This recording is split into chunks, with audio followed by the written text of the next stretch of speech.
Hello friends, welcome to சைக்கல்வி. இன்னைக்கோட வீடியோவில் நம்ம பார்க்க போகிற டாபிக் வந்து goals of psychology. Goals of psychology மொத்தமாக 4 இருக்குது. ஃபஸ்ட்டு கோல் என்னதுன்னா டிஸ்கிரைப் அப்படின்னு சொல்கிறாங்க.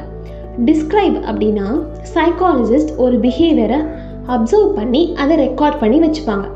ஃபார் எக்ஸாம்பிள், ஒரு கேர்ள் வந்து எக்ஸாம் டைமில் ரொம்ப நகம் கடிக்கிறாங்க. அந்த பிஹேவியரை சைக்காலஜிஸ்ட் அப்சர்வ் பண்ணி ரெக்கார்ட் பண்ணி வச்சுக்கிறாங்க.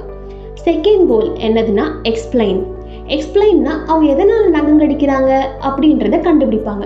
ஃபார் எக்ஸாம்பிள், அவங்களுக்கு பயமாக இருக்கலாம், ஆன்சைட்டியாக இருக்கலாம், இல்லை ஸ்ட்ரெஸ்ஸாக இருக்கலாம். ஸோ அதை கண்டுபிடிக்கிறது தான் எக்ஸ்பிளைன். நெக்ஸ்ட்டு தேர்ட் கோல் வந்து ப்ரெடிக்ட். அப்படின்னா அதே கேர்ள் வந்து ஃப்யூச்சரில் நடக்கக்கூடிய எக்ஸாம்ஸ்லேயும் சேம் பிஹேவியர் பண்ணுறதுக்கு நிறையவே வாய்ப்பு இருக்குது. அதுதான் ப்ரெடிக்ட். கடைசியாக இருக்க கோல் வந்து ரொம்ப இம்பார்ட்டண்டான கோல். அது என்னதுன்னா கண்ட்ரோல் ஆர் மாடிஃபை அப்படின்னு சொல்கிறாங்க. இந்த கோலில் தான் வந்து சைக்காலஜிஸ்ட் வந்து அவங்க டேலண்ட்டே காட்டுவாங்க அப்படின்னு நம்ம சொல்லலாம். ஏன்னா ஒரு பிஹேவியரை நம்ம அப்சர்வ் பண்ணிட்டோம், எக்ஸ்பிளைன் பண்ணிட்டோம், ப்ரெடிக்ட் பண்ணிட்டோம்.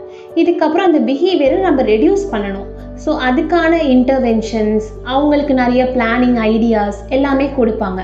ஃபார் எக்ஸாம்பிள், அந்த கேர்ள் கிட்ட சொல்லலாம் சைக்காலஜிஸ்ட், நீங்கள் வந்து ரிலாக்ஸேஷன் டெக்னிக் பண்ணுங்கள், ரொம்ப பயமாக இருக்கும்போது நீங்கள் வந்து ப்ரீதிங் எக்ஸசைஸ் பண்ணுங்கள், ரிலாக்ஸேஷன் பண்ணுங்கள் அப்படின்னு சொல்லி தருவாங்க.